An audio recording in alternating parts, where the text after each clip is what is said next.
فرنسا وقرب من اول عامل وساله: انت بتعمل ايه؟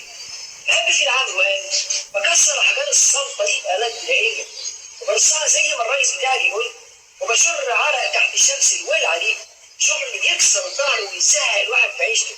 فسابه المدير وراح يسال عامل تاني: وانت بقى بتعمل ايه؟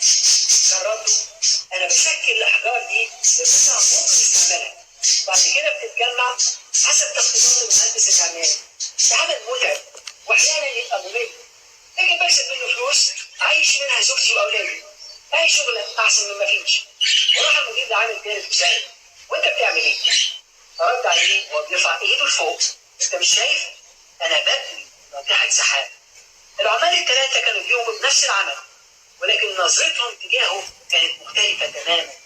زي ما قال كليمنستون احد الاقتصاديين الامريكان: هناك اختلافات بسيطه واخرى كبيره بين الناس.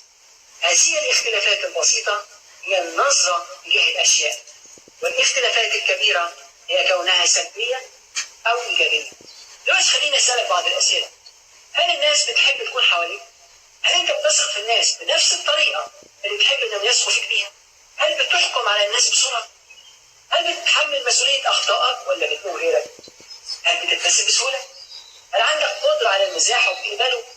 اجاباتك على الاسئله دي هتحدد نظرتك تجاه الاشياء.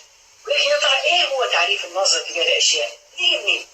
وهل ممكن نغير نظرتنا تجاه الاشياء؟ خلينا نبدا باي سؤال. ايه هو تعريف النظره تجاه الاشياء؟ حسب كلام دكتور شين هيرمستيتر والف كتاب الحل عن طريق التحدث للنفس، النظره تجاه الاشياء هي عباره عن وجهه النظر التي من خلالها نرى الحياه، وهي عباره عن طريقه تفكير وتصرف واحساس. المدرب بتاعي كتاب التنس طاوله كان دايما يقول لي: حياتك عباره عن انعكاس لنظرتك تجاه الاشياء. اذا كانت نظرتك تجاه البطوله ضعيفه هتكون بطل ضعيف، واذا اخترت ان تكون نظرتك قويه هتبقى بطل قوي. وكلامه كان سليم.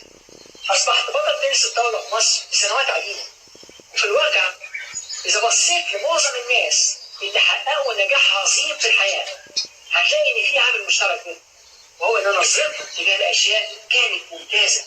ما كانوش بيركزوا على الفشل ولكن على النجاح، وما كانوش بيدوروا على الاسباب ولكن على الحلول.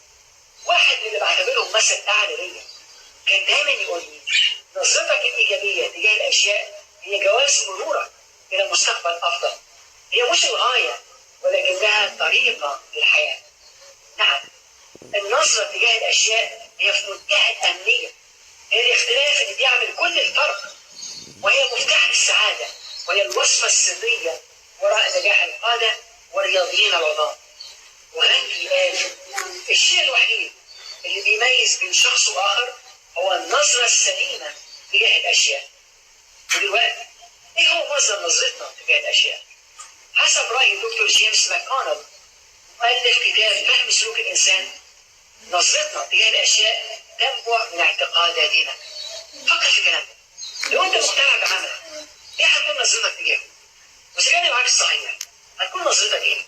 نظرتنا تجاه الاشياء هي اساسا نتيجه اعتقاداتنا. ولكن هل ممكن تغيير نظرتنا تجاه الاشياء؟ الاجابه نعم.